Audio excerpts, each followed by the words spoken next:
Join us at Pole Pole, where Dorcas Utkiewicz shows us a new perspective of what the African community is doing now.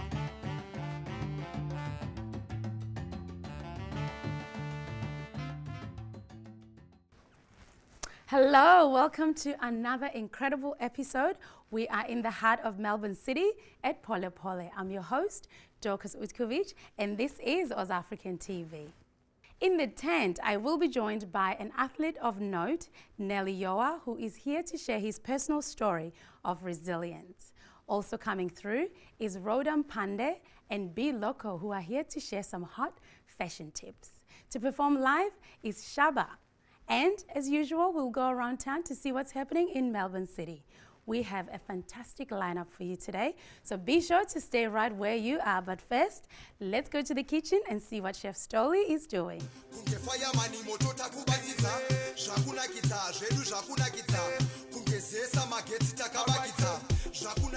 Hello, Chef Stoli. Hi. How you going? I'm going great. That's good. What are we making? I see there's a drink on your table. Yeah, so it's raining outside, but we're gonna still have a nice refreshing mocktail made from pineapple, chili, and some fresh lime and mint. That sounds refreshing. You can get this recipe from our website, and while you're there, don't forget to connect with us on social media using hashtags OzAfricanTV, OzAfrican, and A New Perspective. Now, while you get started on this fabulous drink, let's go and meet my first guest. Meditation, elevation, every day. Everything they say, eat it up like devil cake. My guest today is an example of resilience, courage, and a shining beacon for so many young people in our community.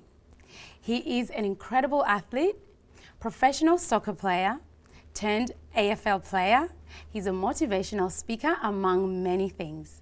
Nelly Yoa joins me now. Thank you so much for coming, Nelly. Oh, thanks for having me. It's an absolute pleasure. Now, let's start from the top. Tell us a little bit about yourself. What I do is I work closely with some of the troubled youth around Melbourne. Mm-hmm. I also play footy. You knew from a very early age, that you are going to be an athlete. Mm. And why is this? What motivated you around your upbringing that made you want to follow this path? Look, obviously it's probably the perks of being an athlete. The glamour, the lifestyle. And also obviously I've got a passion for the game as well. Awesome. And you touched a little bit on, working with the troubled youth in the community.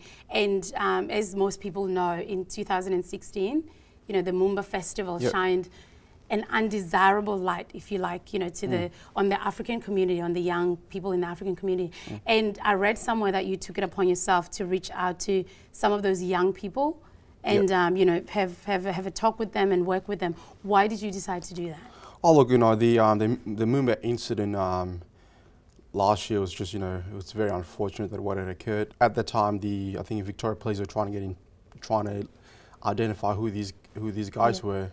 I was lucky enough to know who they were, and actually I've gone out of my way and trying to get them to surrender to the police. Yeah. And how did that go? Were they cooperative with you? Oh, look, a lot of the guys that I was trying to get them to turn themselves in were, a lot of them were anxious. Mm-hmm. We were scared of what the consequences were. At the end of the day, I've talked them down into, look, if they go turn themselves in, and this would, prevent further charges down the line, and also, they might get a warning, etc., etc. And that's luckily enough, a lot of them were more cooperative and were willing to put their hand up, say, look, I've done something wrong, and look, I'm willing to be forgiven. Yeah, as a role model that you are, a sportsman in the community, doing well as a young man yourself. What are some of the stories that you're hearing about these young people in your line of work, as a motivational speaker, or engaging in the community? Look, the main thing that I've gathered from the most young people that I've spoken with, a lot of them do, fall off track. A lot of them aren't getting a lot of parental support and do finding it hard trying to get employment. Yeah. What empowers them to continue where they want to go at and plan for their future? Look, it's just a word of encouragement. Yeah. Motivation is probably the main thing. Yeah. Where a lot of these kids are lacking, and just someone to be there to push them to where their goals are at.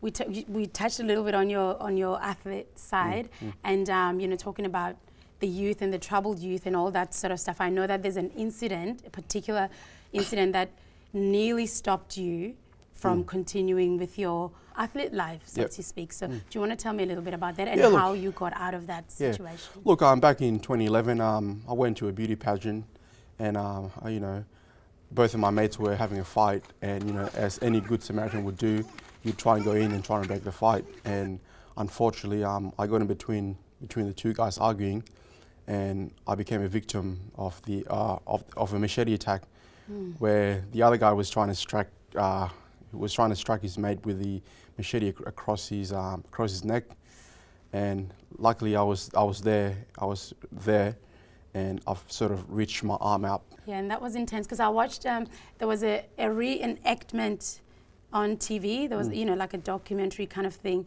talking about how how hard it was for you. You were told that you would never be able to play again and things like that. What helped you, kept you going to get to where you are today? The reason that documentary was put out was sort of, showing people that, anyone can overcome adversity. I was told that I wasn't able to walk again. I had the machete sort of pierced into in my body another 2 centimeters more. I think I would have been paralyzed. And look, what I've done was, trying to overcome that and show people, look, whatever you go through in life, there's always, there's always light at the end of the tunnel. Anything you go through in life, you can get over it. You can over it. So whatever doesn't kill you, make you stronger. Yeah, what a powerful message. Yeah. And your mates, like you said, what did they have to say about this whole incident and how it obviously affected you professionally and emotionally your whole life? Look, I think at the time it was a major setback. I still see the guy every now and then. Yeah. But at the end of the day, look, everything happened for a reason, and I've moved on from it. I'm pretty sure he's moved on, and again, I have forgiven him. Yeah. And I don't hold any grudges towards him. I know that you've only been doing AFL now for 6 months. Correct. How's that going? Oh, look, it's very competitive, very tough. It's a lot harder than soccer. I mean, the amount of training that's required out of you, it's incredible. The reason I've switched coach to AFL is obviously the great initiative AFL do amongst the community. They've just recently done the multicultural round where they've got people from all different backgrounds coming in to participate in the sport. So, and look, it's sport, even though it's not played internationally, but it's simply growing. It's the #1 play sport in the country. And anyone can play it. And I have to ask about your relationship with Usain Bolt. He's been a great mentor to myself. Yeah. He's a great guy that when he was here early this year, actually he came out and gave a pep talk to some of these African guys, having him as a role model to them. They really loved him, and my friendship with him, it's been great, and he's a nice guy. Someone that I look up to. And what message, your last words to, young people who are feeling unmotivated out there and, like you touched on before about not having job opportunities and getting into trouble, what do you want to say to them? Just be very persistent in what you want, set a goal, aim for it, and it can be achieved. Yeah, and go out and get it. Yeah, absolutely. Awesome. Well, again, congratulations and thank you so much for your time today. Really appreciate it. Be sure to stick around because later on, Shabba will be performing live. But for now, let's go and meet my next guest.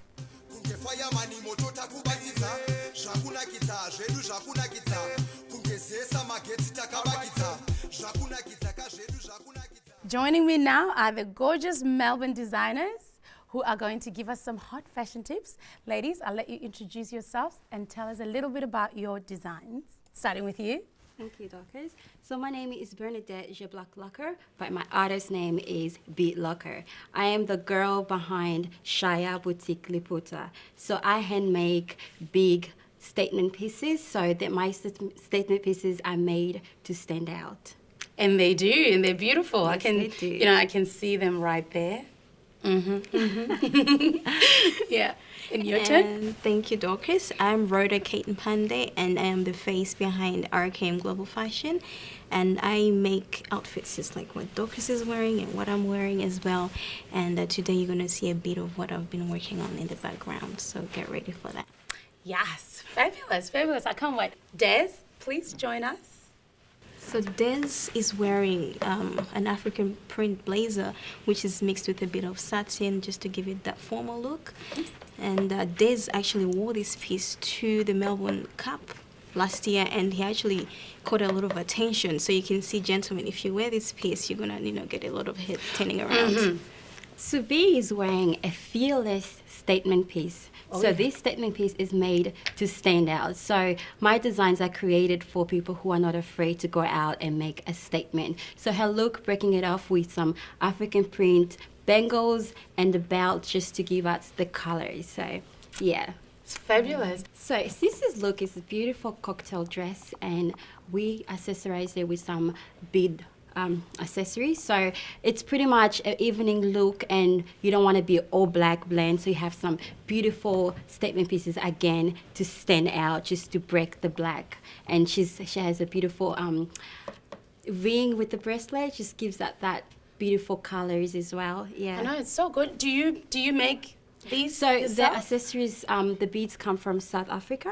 So it's part of my, because my business, Shaya, is actually the name of my daughter, and her background is half South African, so it's a mixture of her culture as well. So Ivy is wearing one of my recent collections, which I called Kiden dress, and it's just a free size dress, which is pretty much trying to say I'm fabulous, I'm looking good in this free dress, I can do whatever I want. And I added that bit of stunning look around the neck just to give her that fabulosity. Yes. And you can wear it with heels, you can wear it with anything, sandals, but it's just an outfit that you can wear to either a wedding event.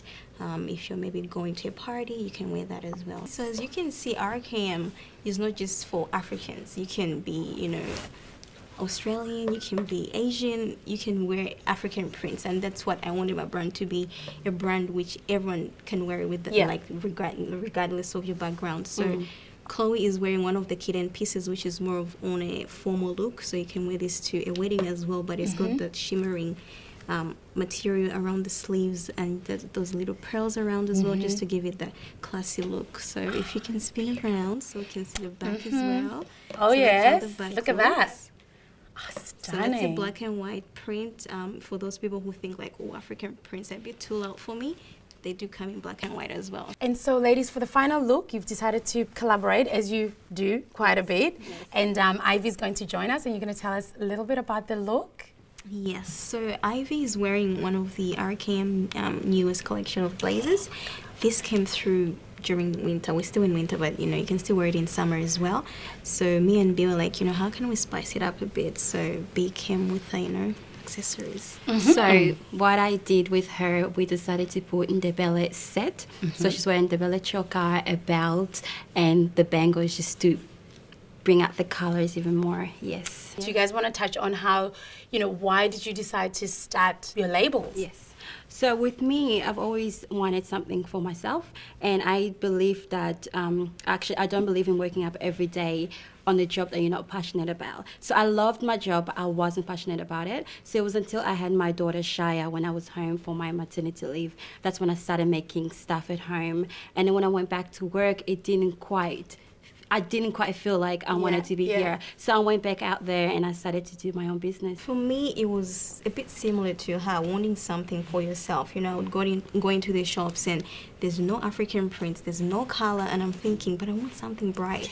So, and I would always see my mother wearing African prints as well, and it wasn't something that I would wear myself because, African mothers wear something that is very big head wraps, and they're wearing very traditional looking. And I was like, I want to create pieces that are for my age, for my generation, and they'll make me feel proud that I'm African and I'm wearing African prints and I'm looking different. So that's how I started, just wanting to stand out and be proud of my heritage. Excellent. And where can people buy your stuff? I've got an online store which is you can find on my Instagram account, which is just ishop.rkm.shopify.com. So you can find pretty much all the pieces that you've seen today and more as well. I've got online store, it's called Be Driven, and also our stuff are stocked at Afro Hub, both of our stuff. What can you tell, those young aspiring designers who are sitting there going, oh my God, I want to, I love doing that. I love going to those shows. What advice do you have for them? I'll let you go first. What advice I have for them? Yes. Tell them to not be afraid, because fear is something that stops you from pursuing your goals, pursuing your dreams. So do not be afraid. If you need any help, ask questions, ask for advice, and just go after your dreams. Yeah, really. And just building on to what she said as well, it's more of you've got resources around you, use them. You've got Dorcas who can, bring you out for an interview, and that's another platform for you to get out there. You've got B who's doing accessories, and maybe you're doing outfits. Give her a call and you guys can collaborate. So it's more of just not being by yourself in a little island, work with other artists around you. Yeah. Excellent. Well, thank you so much, guys, for coming and sharing these beautiful looks with us. Thank you for having I've been us. hanging to have you. And by the way, I am wearing RKM and Shia, so hey, it works and we love it. And thank you so much. Thank you for having us.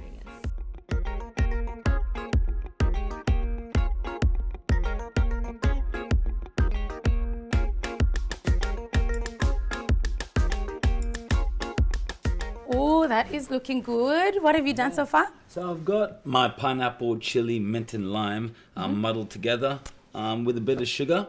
Then I'm going to be adding just a bit of organic apple cider vinegar to give it a little bit of kick. Yeah. Then ginger beer, and then we'll finish off with some pomegranate molasses. Wow. That sounds delicious. I'll let you finish it all off. But for now, performing live in the tent is Shabba.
I'm still dancing. This is amazing.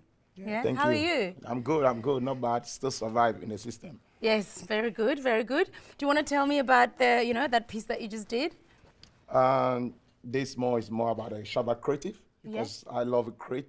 We got the traditional stuff. I've learned a lot of traditional dancing, but I love creative. Yeah. Because now we are living the world of the creative. Yeah, and I know that I think you actually went to my son's school, and I think you were teaching them drumming. And how important is it for you to get this kind of creative, our African tradition, to share it with the Australians? When I move in, people do drumming and stuff already. Yeah. But like I told you, I love creative. I love something the children will go, because children sit in the classroom for like so many hours. Yeah. So if you're an entertainer, you go there, the children want to go crazy.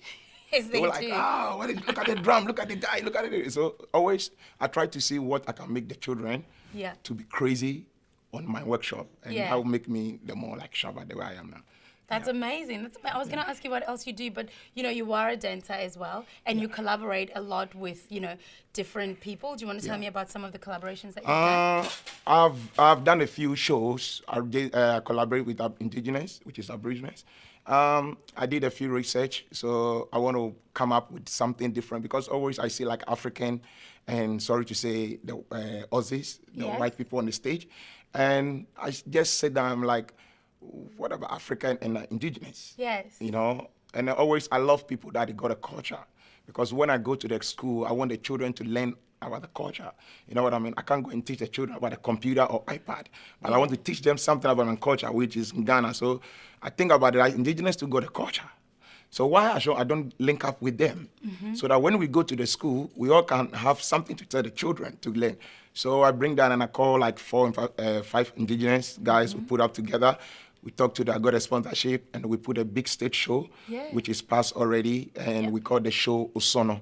So it was a really great show. Indigenous and Africans joined together. It's about 19 people on the stage, which is really good. Yeah. That's incredible. You do amazing work, and you also have a radio show as well. Yeah. Tell me a little bit about that. Yeah, I'm a radio presenter, you know. Yeah, and Kiss, and I love it. You know, like apart from music and everything, you need to do something that it will make you so happy. You know what I mean? Because like, you know, this country, working, pay rent, pay bills, come home, the same. But you have to have something a little bit in the corner that, apart from working and stuff, it can give you some vibes. Yeah. So I thought, look, I don't pay for the radio or something, but I just love it. Like the way you are doing good for your African people, like interviews and promote Africa. Beautiful. Congratulations on that. Thank you very It's an much. incredible platform. I've seen, you know, on Facebook Live, some of the interviews that you do. It's amazing. It's fun to watch. Thank you so much, Shabba, for coming and Thank you very sharing much. that beautiful piece with us. Thank you. And I look forward to seeing more from you. And by the way, where can people see your work? I got a website, which is www.africanstardance.com. Yeah. And Shabba is not hard to find in Melbourne. No. If you don't know about Shabba, which means you just arrive from maybe different part of the world. So thank you Perfect. very much for having me. It's a pleasure to have you. Yeah. And I wish you all the best in, you know, all the work that you do and the incredible community work you do and all the collaboration, the important collaborations that you're doing as well. Thank you very much. My pleasure. Thanks for having me. And now we are going to go around Melbourne City to see what's happening in our community.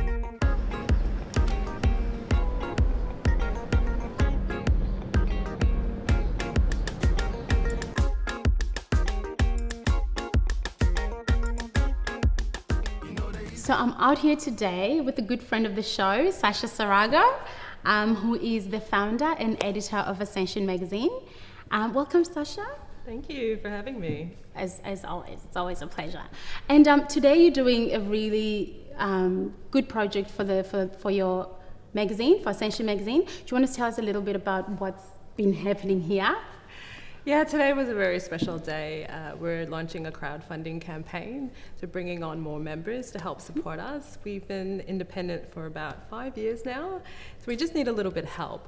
What was so special about this shoot was bringing in the younger generation. We really want to illustrate the importance of having imagery and narrative that speaks to our audience, or pretty much society at large. And as anyone knows, Australian women of colour, we don't really get that platform to shine. So this is a great opportunity to address that.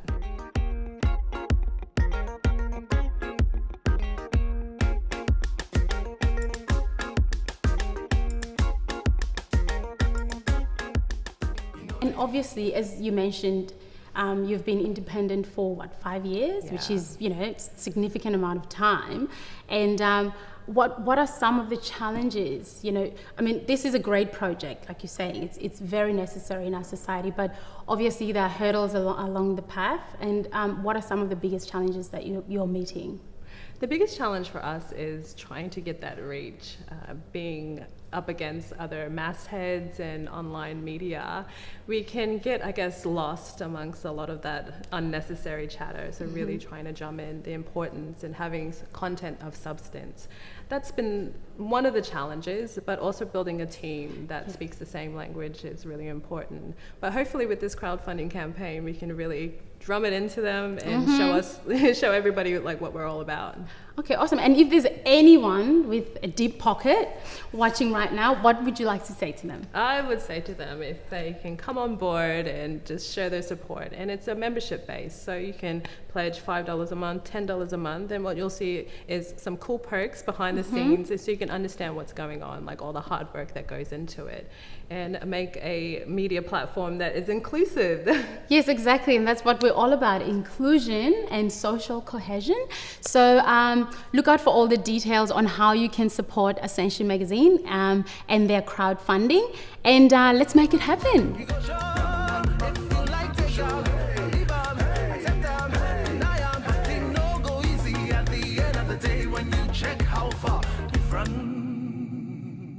Thank you so much for coming, guys. It's been great sharing your incredible stories. Thanks for having us. Pleasure, pleasure. And to you, thank you so much for your company. And remember, you can find out about everything that happened on the show by jumping on our website, and feel free to connect with us on social media pages. From all of us, it's goodbye. Cheers. Cheers.